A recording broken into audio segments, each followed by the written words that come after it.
भारत गुरुओं की धरती है, साधुओं की, सन्यासियों की धरती है। भारत में ऐसे गुरुओं ने, ऐसे सन्यासियों ने बार बार जन्म लिया है जिन्होंने इस देश की दिशा और दशा को बदला है। आज महर्षि देव दयानंद का नाम आपने सुना होगा, जिन्होंने 1857 की क्रांति का बिगुल फूंका और 1857 की क्रांति के साथ साथ जिन्होंने भारत में हिंदू समाज को ढोंग, आडंबर, पाखंड और अंधविश्वास के बाड़ों से बाहर निकाला, जिन्होंने पाखंड का खंडन किया।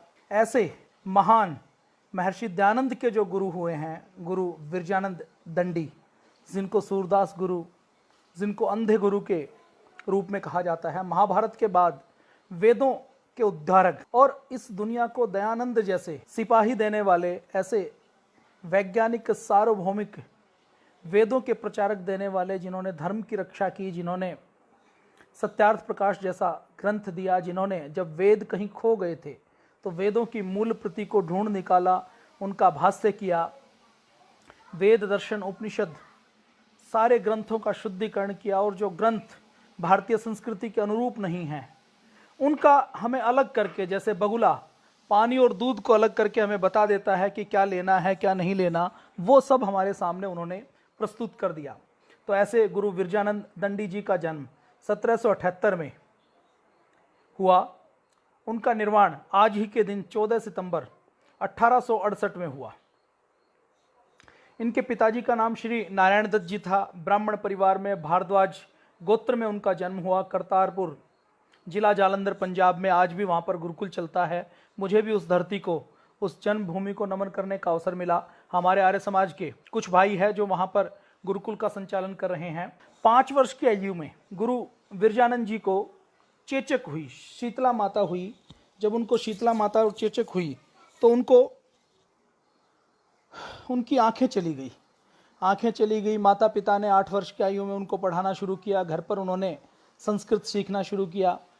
उनके माता पिता जब वो 11-12 वर्ष की आयु में थे तो उनके माता पिता चल बसे। जब उनके माता पिता चल बसे तो उनके माता पिता के जाने के बाद उनके बड़े भाई और उनकी भाभी के साथ उनको रहना पड़ा, जिनका व्यवहार अच्छा नहीं था।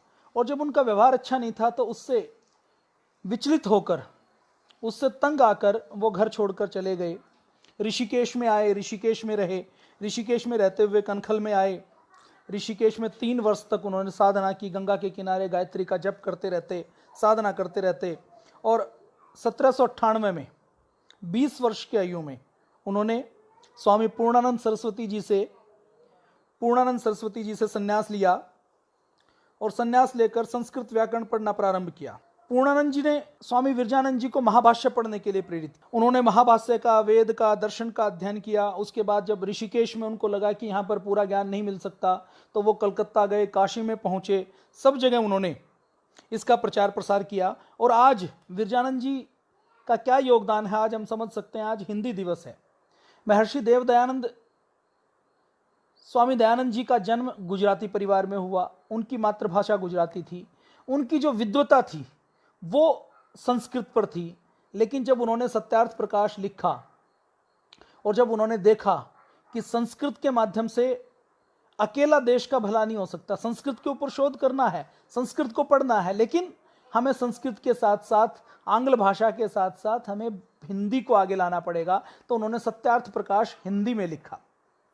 उन्होंने राजाओं से कहा कि वो अपने बेटों को संस्कृत के साथ साथ हिंदी की शिक्षा दीक्षा दें ताकि उनके अंदर राष्ट्रभाषा का प्रचार प्रसार हो सके। महर्षि दयानंद ने उसी समय समझ लिया था कि यदि भारत को एक सूत्र में पिरोना है, बाकी क्रांतिकारियों की क्या बात करें, महात्मा गांधी जो उस समय जो पैदल चला नहीं करते थे, जिस समय महात्मा गांधी को पैदल चलना नहीं आता था, उस समय महर्षि दयानंद ने, गुरु विरजानंद ने अपने लेखों में, अपने भाषणों में अपने शिष्यों को और अपने प्रोग्रामों में, अपने कार्यक्रमों में स्वदेशी का दर्शन दे दिया था, क्रांति का दर्शन दे दिया था। उन्होंने कह दिया था कि विदेशी अत्याचारी राजा चाहे घी पिलाए तो भी वो बेकार है उसके स्थान के ऊपर।